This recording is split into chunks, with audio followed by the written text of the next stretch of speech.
Welcome to Food for You and the Planet, a fresh new podcast that explores healthy and environmentally sustainable food solutions. This podcast is brought to you by Healthy Planny Online Farmers Market. I'm Dr. Rosemary Ostfeld, and I'm your host. Together, we'll hear from leaders in environmental science, agriculture, medicine, nutrition, entrepreneurship, and more. Today's episode features Corbett Nash, Seafood Watch Outreach Manager. Corbett Nash is a science communicator who aims to connect science and knowledge with understanding and action. He advocates for sustainable fisheries and aquaculture with the Monterey Bay Aquarium Seafood Watch program. Thank you so much for being here today, Corbett. Oh, it's a pleasure. Thank you for having me. All right, so we'll start off with the first question. So, what is Seafood Watch and how does it fit into the overarching aims of the Monterey Bay Aquarium? Yeah, I really like that question. So the aquarium's mission is to inspire conservation of the ocean. It's simple, but it's a powerful mission. And choosing to eat sustainable seafood is an important way. It's an important part of this mission, and one that people everywhere can engage with. And that's what Seafood Watch brings. When was the first seafood guide created and how frequently is it updated? Let me take you through a little bit of the history of the program, and then we can jump back into the guide. So in 1997, that's when the first spark of sustainable seafood as being part of the mission of the aquarium came about, and they had an exhibit that was very popular. It was called Fishing for Solutions, and that exhibit had some interesting observations surrounding it. There were part of that exhibit, which was really the first of its kind exhibit, talking about sustainable fishing and why people should be aware of it. They had little tent cards that they put on the cafe tables that had some basic advice on sustainable fishing.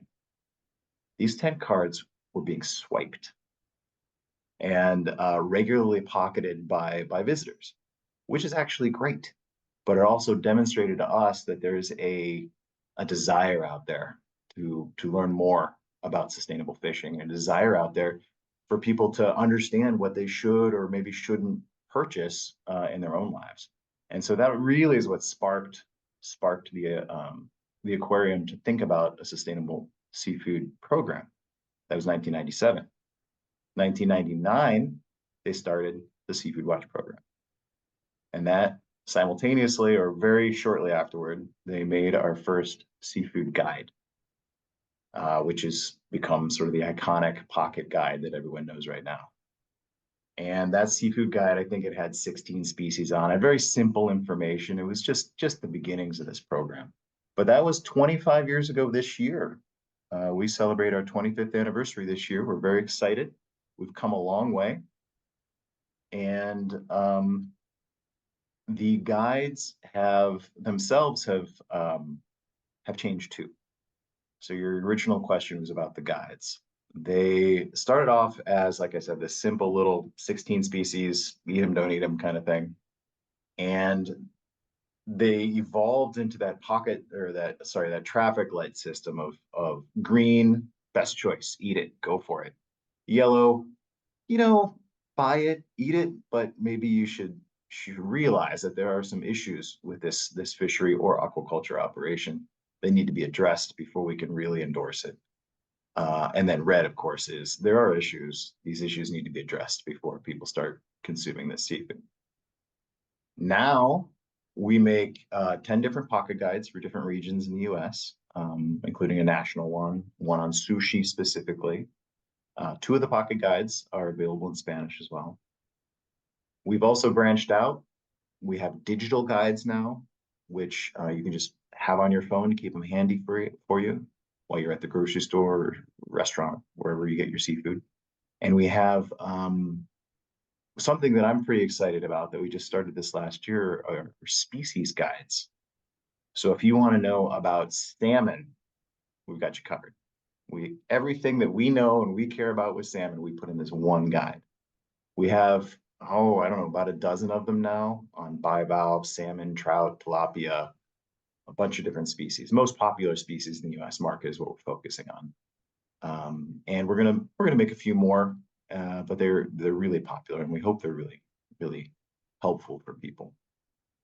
But what we do in a nutshell, I'm just going to keep on taking the dialogue here. What we do in a nutshell is we use the science to assess the environmental sustainability of the seafood products on the U.S. market, and then we use those findings to transform how seafood is fished and farmed. That's fundamentally what we do, and it's been what we've been doing for 25 years. So can you explain some of the criteria that make a seafood fall into some of the different types of categories that you described? Well, we look at two different kinds. There's really two different ways to look at seafood. And one is through wild caught, wild harvested seafood, which is kind of traditionally the way people think about seafood. But the other is aquaculture, fish farming and bivalve farming, seaweed farming, things like that. And truthfully, the majority of seafood that Americans eat is farmed. It's over 50%, over 55%. So you really can't have one without the other because they're almost equal parts in this industry for seafood. And you want me to get a little bit about what we look at for wild caught and what we look at for aquaculture? Yeah, that would be great. Okay. So in our wild caught fisheries, I should take a step back here and talk a little bit about uh,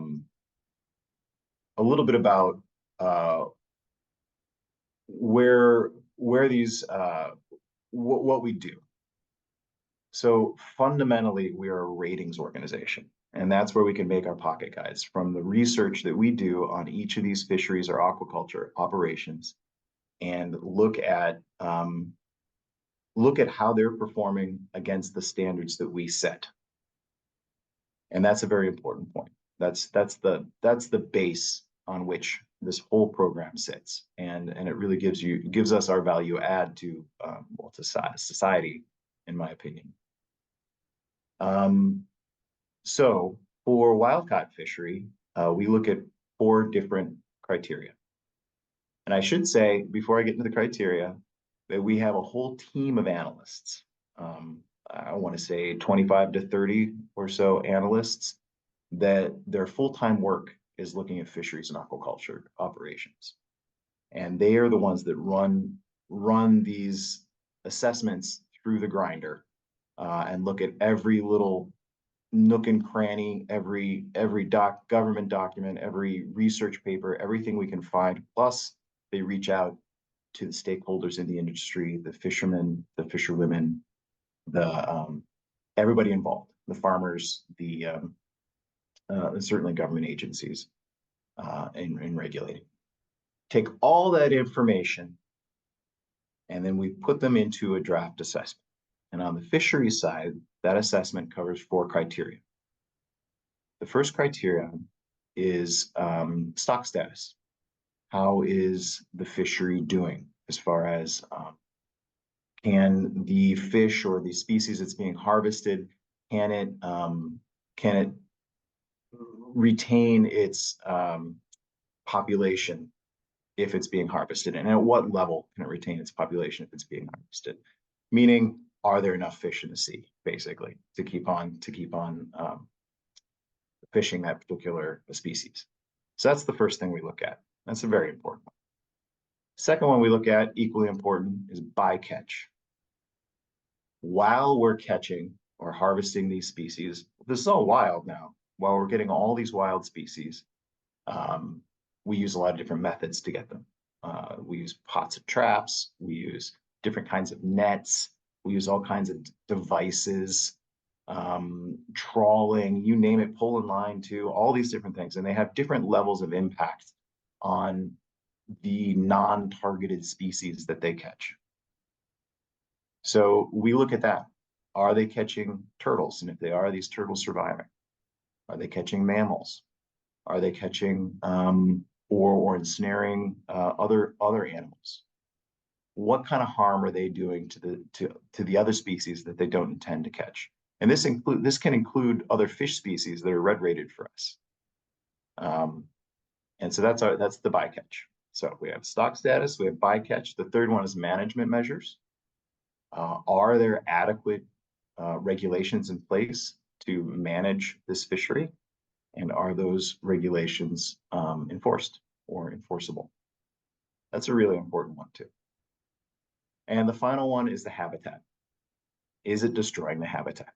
If you're raking a trawl across the ocean floor, what's that ocean floor? Is it mud or is it corals? You know, that's an example. There's a lot of different examples. So it's basically, we take those 4 criteria, we assess them from every angle with every piece of literature we can find. Reach out to folks, have them give their input. We open it up for public consultation too, so anyone in the fishery can comment, and we'll take their comments into consideration before we put it on an assessment. And those assessments can take anywhere from 6 months to, honestly, to 18 months per assessment. They're pretty in-depth. That's on the fishery side. Aquaculture, in a way, is more complex because we look at 10 different elements. So there's 4 criteria for wild caught, and there's 10 for aquaculture. And I won't go into detail about all 10, but we look at things like, is disease spreading? Are there escapes of these fish, and are they threatening wild populations? Is there what's the antibiotic use, and is that antibiotic use having an effect on the environment? We look at the feed, how much wild caught fish, for example, goes into feeding a farmed fish, and is that sustainable? We look at all these different elements, and like I said, there's 10 different criteria for that, and we go through the same process of public comment and research.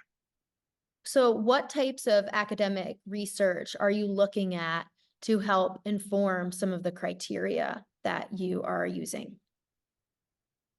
Sure. There's often, particularly in the US is quite good with their policy and research and regulation. We look at a lot of NOAA fisheries they have a lot of data that's out there. We look at stock assessments that can be done on many different levels of government. Look at state, local, all of the information we can find on a fishery is what we examine. And of course, if there's academic literature that that comes to the top as well about a particular impact on a particular species, and I could give 1,000 examples, but overall, that's basically it, an impact on a species. So, you know, is a new kind of fishing gear impacting the species, and how, things like that. So we really do take everything we can dig and find, and reach out to people to make sure that we have all the documentation that exists. That we do endeavor to bring that into our assessments. What are some of the benefits of wild caught versus seafood that has been cultivated via aquaculture systems and vice versa? Are some species better wild caught and others better through aquaculture? I'd say yes, and no. And it depends on the species and the point in time, the technology, the impacts on wild species. So one is not inherently better than the other. If a wild species can be sustainably caught, or let's face it, they're hunted. This is the last species we hunt or forage. You know, the seafood is what I'm saying, on any grand scale. If the environment is none the worse, or can recover easily, habitat-wise and species-wise, then we consider that wild caught fishery to be sustainable. So are there some specific examples of wild caught and aquaculture species that are the best to consume? Yes. You can honestly almost never go wrong with bivalves. especially farmed ones. But wild ones are usually pretty good too. Check our recommendations. But oysters, clams, mussels, scallops, usually pretty good, particularly farmed. Another kind of rule of thumb is American aquaculture is usually pretty strong, almost always. It's well regulated, and people really think about their environmental impact more often than not in U.S. aquaculture. That's not always the case. If you look, for example, at salmon, the majority of our salmon is actually imported and farmed, and most of that is not recommended by Seafood Watch for various reasons. Mostly antibiotics use, but there are other reasons as well. So for salmon, probably with some exception, again, check our recommendations at seafoodwatch.org. With some exceptions, for in farming, like New Zealand does a great job farming salmon. You can get good farm salmon from U.S. aquaculture, but it's rare to have U.S. aquaculture of salmon. There's not a whole lot of it made. Otherwise, wild caught from Alaska is usually a pretty good choice for your salmon. So for that one, I would lean more toward what's available wild than farmed. Many other things like trout, I would go with farmed, especially farmed U.S. trout or Colombian trout. Usually a good choice. And it depends where you're looking in the world. Shrimp is a tough one. Shrimp is a really tough one. One of the most consumed seafoods in the U.S. by far. And we eat a lot of it. But a lot of it's not sustainable. Most of the imported farmed shrimp is not sustainable. There are exceptions. Giant prawns from Vietnam tend to do quite well, or I should say tiger prawns or tiger shrimp. Again, U.S. aquaculture does pretty well for farmed, and there are a few other spots around the world. There's some good actors in Thailand and some other places. But overall, most of the shrimp we eat is not sustainable. U.S. wild-caught shrimp has a mixed record, but overall, I'd encourage people to eat the wild-caught shrimp in the U.S., but with some caveats. What are some of the most common issues related to transparency and traceability in the seafood industry? That's a huge one. That's an issue that they've been trying to tackle for years, and technology is helping with that. Being able to track where boats are, being able to track some seafood. There are some very experimental processes with DNA and things like that, but that's not available mainstream. It's tough. Traceability is really tough. That's why, if you can get local seafood, that's usually a good solution. If you can talk to the fishmonger who bought it from the fisher person, fantastic. But that's not usually the case. Only rarely, or for a few lucky people, can we really do that. I'll give you an example. In California, there is a huge fishery for market squid. It's a really big fishery in California. I think a lot of people don't know that. Much of that squid, if not the majority of that squid, actually gets sent to East Asia for processing. And then it gets re-imported to the US, or imported to the US at that point in time. And it might just say processed in China. And so you might be having a really nice, sustainable seafood like California market squid, but you don't know that because you see that it's come from China. And so there might be some question marks on that. It's a really difficult problem that we need to keep on working on. So, what are some of the most sustainable seafood options and things people should look for as they shop for seafood? Well, I've mentioned a few of them. Bivalves, especially farmed bivalves, don't even think twice. Just buy them. They're good for you. They're good for the planet. Wild caught, most of the time good. I think it depends on what you like. There are a lot of great options out there. I like, I guess it's kind of boring, but I like uh, flaky white fish. I love my fish and chips. I love fish sandwiches, even fish sticks. You can probably bet that 9 times out of 10 that's come from a sustainable fishery, because it's a lot of that is Alaskan pollock, or Alaska pollock, or Alaska cod, and that's usually quite good, uh, environmentally speaking. Really, I have a recommendation on just about any kind of fish you could imagine. Most of them in my head, but a lot more at seafoodwatch.org. When you check our recommendations, we've got them all right there for you. And check out our species guides too, because they really are our seafood species guides. They're really should be really helpful. Do you have any other final things you'd like to add or share with people who are interested in shopping for sustainable seafood? Like me, with my Alaska pollock or Pacific cod, I recommend that you find a couple of species that you understand and that you trust as sustainable. You know, like wild salmon, like I mentioned, wild Alaska salmon, pretty good 9 times out of 10. And you stick with those ones that you're confident in, and you can find them for sure. But that takes a little bit of work. Another thing you could do is you could actually, find the fishmongers or the grocery stores or even the restaurants that take that extra measure to ensure that you're getting a sustainable product, and you could just buy your seafood there. Those would be my recommendations. Awesome. Thank you so much for joining today, Corbett.